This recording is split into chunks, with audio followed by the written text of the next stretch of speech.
are there, but they are the ones egging us on. They want us to pursue regime change in Iran. They sabotage the deal. That has to do with Jews and their interests, Israel and its interests. You also have the education policy, holding the money against the Ivy League universities hostage to put in place these pro-Israel, pro-Jewish policies. Larry Ellison taking over TikTok. He's basically doing that at the behest of Netanyahu. So it's like, not everything has to do with them, but there's a lot of things that do have to do with them. And I will talk about those things wherever they are. I'm not going to say, well, I'll only talk about it once a month. It's like, if they're flagging people for criticizing Israel and kicking them out of the country, that's kind of a problem. Yeah, but every sane, rational Jew would agree with you on that. I don't think they would. I think that people like Shapiro and many conservative Jews, they love to see these pro-Palestine people getting kicked out. They say they're terrorists. The Heritage Foundation came up with that policy. All right, let's call them then. I know what Jew I'm gonna call. I'm gonna call them. I can't tell you. They want to be anonymous. But so your contention is that a lot of Jews are happy with people being deported for anti-Semitic beliefs. Mm-hmm. Okay, I'll ask if we can say who he is. This guy represents all Jews, by the way. Hello? Okay. Hey, can I say who you are? Of course. This is Ron Coleman on the line. Nick is under the impression that most Jews are cool with people being deported for having anti-Semitic beliefs. That's funny. No, I think the vast majority of people being reported or People deported, being- or people who, Students people who on are visas. here on a visa. Students on visas, like at Oh. Columbia. I think most Jews are cool with that. Yeah.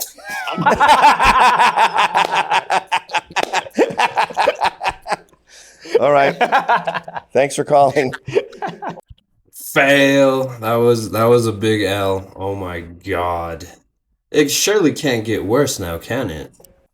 And now we got Gavin McInnes about to call another one, and let's see how that works out for him. Mm-hmm.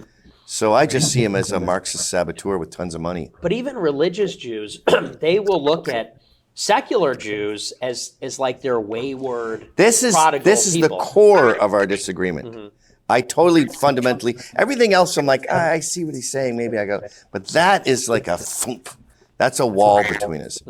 I don't think they think that. I know they don't. Here, I'll call another Jew.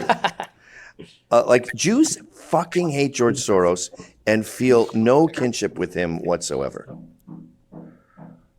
I know everything can you go about tell them to Jews hold on a because I second? got friends that are Jews. That's my son. He's very excited to meet you, him and his friends. Hey, I thought I was watching you live. No, it's not live. Shalom. Oh, no way. Hey, shalom. These are some of the Jews who own me. So I'm here with Fuentes, and we really came down to, like, you could invite them in, Sean. They just can't be on camera. We came down to our fundamental disagreement, and I've had this fight with him before.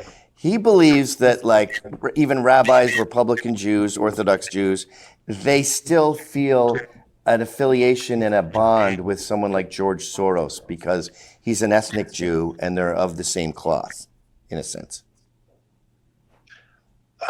He's not 100% wrong about that, but it's. Hey, I'm not calling you guys anymore. This is not working out for me. No. But I'm saying he's not 100% wrong, but at the same time, like, they'd be happy to see him in jail, or worse. I mean, they're not going to, like, save him from going to jail. They don't like him. They don't like what he does. They think he's an evil man, and they would want him to be taken down. So you're saying it more like a rich, educated black guy who's a judge seeing some, like, black monster kill a baby, and you're like, there's a kinship there, but fuck you.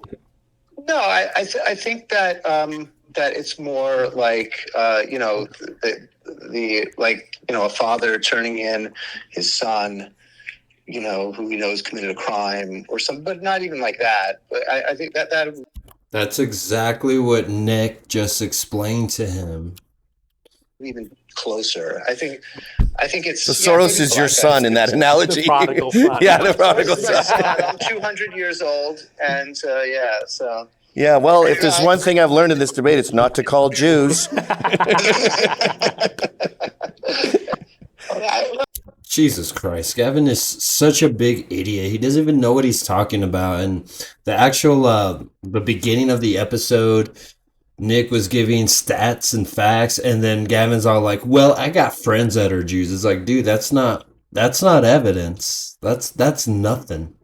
You know what I mean? But how embarrassing getting owned twice like that. Like Nick actually looks into the stuff and sees the mindset and how they view each other. So he's just not talking out of his ass. That's why Gavin just got proven wrong twice already. Like, eesh.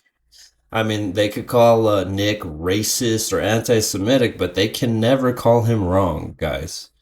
But yeah, I don't know. I just thought that was funny.